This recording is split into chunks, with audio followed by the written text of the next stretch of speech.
This is Hidden Killers with Tony Brueski. Bryan Kohberger, the allegations against him make up one of the, I would say, creepiest cases that I think we have ever covered on here. Of course, the University of Idaho students. And the man accused is a Kohberger, criminology PhD student, accused of methodically stalking, murdering, and then allegedly trying to erase every trace of his involvement. It's a story with more behavioral breadcrumbs than a forensic psychology textbook. Joining us, psychotherapist and author Shavaun Scott. Shavaun, prosecution painting Kohberger as someone who studied how to commit the perfect crime, while the defense hints at neurological defects and autism, possibly. How do we begin to separate possible mental health conditions from dangerous criminal intent in a case like this? Yeah, autism, if that's what they're going to go for with that, which it certainly sounds like that's going to be raised as an issue, has absolutely nothing to do with criminal behavior. There are millions and millions of people in the US and in every other country of the world that carry a diagnosis at this point of autistic spectrum disorder. That does not mean that they have dangerous fantasies. It does not mean they plot violence, and in no way does it mean that they don't have a moral compass or a conscience.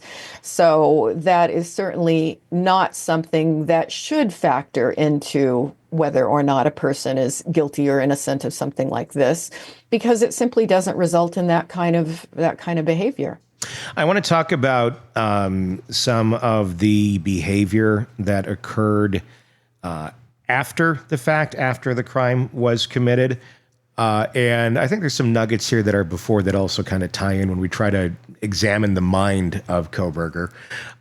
Way back, right after the crimes were committed, before they had Kohberger in custody, before we knew the name Bryan Kohberger, there was Papa Rogers. Remember Papa Rogers online, the guy that would comment on the case on various Facebook groups and such, that seemed to have inside knowledge, knew about the knife sheath, knew about other elements that were not public knowledge as of that point. The profile picture looked a lot like Bryan Kohberger, if you're to do like an artistic rendition of him. And then when he was arrested, those messages stopped. It was interesting. It seemed like someone was taunting, and maybe it was him. We don't know the full answer to that question yet. And then also immediately after the crime, we have learned that he took that picture in the shower of him standing there, that selfie, wearing that tight buttoned up white shirt. And it's just a bizarre picture. You look at it and go, why? Is this a taunt? And is that all it is? I want to get your insights on this, considering the Papa Rogers part that existed that we are aware of and the correlations with the picture. Because I found a few when I was on vacation the other week. I really wasn't that much on vacation because I was sitting there on my phone all day working on stuff. This is the shower picture. He's sitting there with a thumbs up. You can't see it because it's cropped. And next to it is images from the movie American Psycho. Wow. And, same button up. That's more of a, like a smock or something, but very similar look. All cleaned up, and obviously he's holding an axe. It was a knife that was used, but very similar type looks. So that's the movie American Psycho. You also have, of course, the movie Psycho, and we all know the main scene in that is a shower. Mm-hmm. And Norman Bates wasn't a character that was necessarily understood, and people were always thinking him as a bit awkward. We have Kohberger, who also felt very similar ways from his own writings. Mm-hmm. Two movies that seem to have a lot of correlation to that shower picture and also use the word psycho in their titles. Mm-hmm. And my conjecture on it would be, he feels that everyone thinks he's a psycho. He's probably been called that because of his weird ways of living or just the effects of having autism, and you just operate differently. But then outside the neurotypical, you may not understand it, and you get made fun of or picked on or what have you. He clearly did have a history of that happening as well. Mm-hmm. Is that shower picture a big F you to everybody going, you all think I'm psycho? I'm going to put this out there right in front of you with a big thumbs up after I murder people, referencing these damn movies that no one's ever going to think that no one's going to catch this. And I got away with it. I'm really wondering, because again, he's innocent until proven guilty, but how does this strike you? It's absolutely fascinating. And, I had stayed away from the movie American Psycho back when it came out. I was younger and I just thought it would freak me out. I didn't watch it. You've got me curious now. I haven't watched it in years. I don't even remember most of it. I'm going to watch it now. I'm going to rewatch, just because that is really eerie. And looking at those images that you've got there, it's pretty spine chilling. So the picture of him with the thumbs up, I found incredibly creepy because it definitely looks like he's proud of himself. He's accomplished something. And what an odd thing to take in the shower. It looks like his hair's still wet. And there's definitely meaning there. And, considering what we know about this whole situation now, it's a pretty dark meaning. Yeah. My reaction is I made this. It's like, oh my God, Kohberger's shower picture is a taunting reference to American Psycho. And then I was like, oh, Psycho too? Same. Yeah. It's a big screw you. How often do we see, and you've written a great book on this, and the minds of what's the full title? I know. Minds of Mass Killers, Understanding and Interrupting the Pathway to Violence. Yes. You'll forgive me if I don't remember it all. That's okay. It's a long one. But yes, when we're talking about that, how often do we see mass killers basically emulate something because they don't feel, because they're missing that empathy, so they have to mimic something else or someone else? Sometimes it's a real killer. Sometimes, like, references with him have been to BTK. He studied under Catherine Ramsland, who wrote the book on BTK. How often do they find character or characters that they think they can relate to and almost idolize to an extent where then they're going to go out and give nods like this to them? Yeah, my sense is that it's nearly always these guys, they're from early in life, they have been thinking about murder. They've been thinking about ways to kill people, ways to torture people. And usually this is reflected in their choice of entertainment, in the movies that they watch. Often they watch certain kinds of horror films over and over and over again. They begin to identify with the perpetrators, the killers. Most of us, when we watch scary movies, we identify with the victims, right? Sure. We're scared. We want the bad guy to get caught. They identify with the perpetrators. And whether it's the mass shooters who study each other online and try to out-top each other's kill scores, guys that become serial killers often become fascinated with other serial killers. That's what makes me wonder about these images. Oh, by the way, also knives, too. I think axe actually in an American Psycho, but the knives in the movie Psycho wasn't a gun or anything used there. It's so bizarre, but it kind of makes sense at the same time that would be what could be going on here. Knowing this, they're just seeing this right now, what else would you be looking for if you were to be going through Kohberger's stuff to go, is there anything else here that can kind of tie him to this that maybe we didn't look at yet because maybe we didn't realize there was this nod to this type of a character? What other things should be examined? Well, the big tell would be where he went on the internet. And I don't know what information they were able to glean about that, but that was the first thing that popped into my head when he was arrested was where does this guy hang out online? Because that's incredibly relevant. What kind of porn is he into? What kind of women is he interested in watching or looking at? I think all of that would have a lot of importance in a case like this. I would now, seeing that, I'd be wondering about like Netflix history or any streaming platform history. What is he watching? What is he watching on a regular basis? Do people like this? Let's say that I'm right, and that there is some sort of connection here with this. Do people like this like obsessively rewatch these sort of things Yes. over and over typically? Or it's not just I watched it once and now I idolize this guy? It's more of a... I'm wondering if like things like this feed people like that because they don't have much feeling and then they get something out of the movie from the bad guy perspective. Very much. They will have their favorite films, watch them over and over and over and over. And even with just an interesting one that we wouldn't have expected, about the film Bowling for Columbine, which was an anti-gun movie put out by Michael Moore.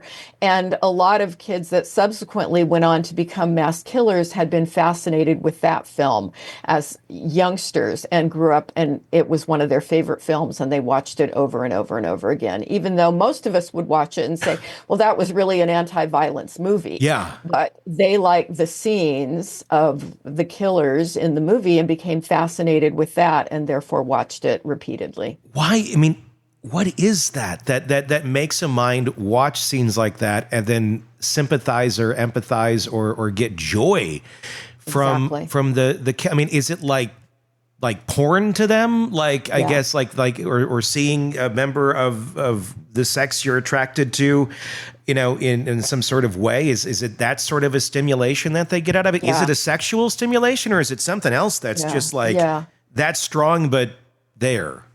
I think you nailed it. It's that sense of arousal, and whether or not it's actually sexual to them, I can't say. It may be in some cases, but it certainly is exciting and it makes them feel good. And that's that component of psychopathy that most of us, fortunately, do not have that. So we will watch horrible things in the media and have this revulsion or this sense of, oh, that's terrible, or that's so sad, something negative. But people that are psychopathic will watch it and go, isn't this cool? Isn't this exciting? So very different response. The fact, I mean, obviously so many things are very digital now. So that's why I said, look at the history of what he's watching. Yeah. But what about physical objects? I would wonder with something like this, if this is something you are that passionate about, people will still collect physical things for things they're really into. So I'm wondering, was there a copy of American Psycho or Psycho in his house? Was there the book American Psycho in his house? Was there anything relating to these characters in his possession? Obviously, they've rated it. I'm really wondering what they went through. Would you be surprised if they found something with it? And what sort of things do people like that collect? I know there's trophies that people get or that they have after their killings. I'm wondering if that picture itself is the trophy, and is with a nod to everything that inspired. But what would you be looking for in like physical objects or things like that around his house as far as markings or anything like that? What have you seen? I would be looking for any other types of weaponry. A lot of times people will have photographs or save articles or stories about different kinds of knives or guns or different kinds of weapons. Even historical books about different kinds of war crimes or criminals or Nazis or, you know, strange things that would just be out of place in most of our bookshelves or our homes. Let's move away from the picture for a moment, but let's talk about some of the things that he was doing with his studies. Obviously, we've seen some of the questions that he had for the DeSales research that he was doing. Very specific questions about emotions, very specific about how did you feel when you committed the crime. What was weird to me about it was the question seemed over the top, as if he were asking them as someone who committed murder, not necessarily someone who was like shoplifting or something of that nature. I don't have the list in front of me right now, but they were very much along those lines. But if you're studying criminology, it could make sense that you're going to be researching all that in the context of who we think he might be or is alleged to be. It makes more sense. And there's also now the essay that was out there. We've seen some excerpts from it, basically an essay on how to process a stabbing crime scene. Is it just part of the studies, or do folks like this really go to this level of obsession and researching what they want to do, especially if it's their first time doing it? Yeah, that's the thing that's so interesting in hindsight is looking back at his academic life and being able to speculate about how much of this was really meeting his fantasy needs at the time and how much he was actually studying how to be a better criminal and get away with these things. Really feeling, as it looked like in that photograph, that he was quite proud of himself when he thought he had gotten away with it. Yeah, very much so. Some are looking at it as a smoking gun. I don't know if it is or not. A jury will ultimately decide that. But we have the knife sheath, the knife, the sharpener, all bought by him on Amazon, at least the same model. But it was done about 6 months before the murders actually took place. There's also the ski mask that one of the witnesses, the surviving roommates, says that they saw him in with the bushy eyebrows. Shows he bought one of those too. Happens to look like the same one she described as seeing way back. The fact that they were purchased so far in advance, we're talking like 6 months to a year on some of these things. What does that say about this? I guess sometimes when you think of a case or stories like this, they buy those things right before. At least we think they buy them right before. Is that incorrect? Do people start really planning this out and getting their supplies that far out? It's certainly likely that he would have bought it quite a bit before he was actually ready to use it, assuming that he was planning, plotting, rehearsing. And it's a scary thought, but what just occurred to me as you mentioned that is we don't know how many times he was driving around with these things in his car, perhaps looking at other people in other places, and he just never got the exact right opportunity. Would that mean that this was somewhat random, and he was just going to run into any house that had people in just to kill? Or do you think we're going to find a lot more premeditation? Because we do have more data now that shows just how often he was circling that house. And it's a lot, even that night. And we're finding more camera information out too of where he was seen, or the vehicle, at least what appears to be the vehicle that was seen. So are you saying that there's someone like this would likely have the tools with them when they're stalking, even if they're not going to go commit the crime at that moment? Part of having like the getup is an important part to them?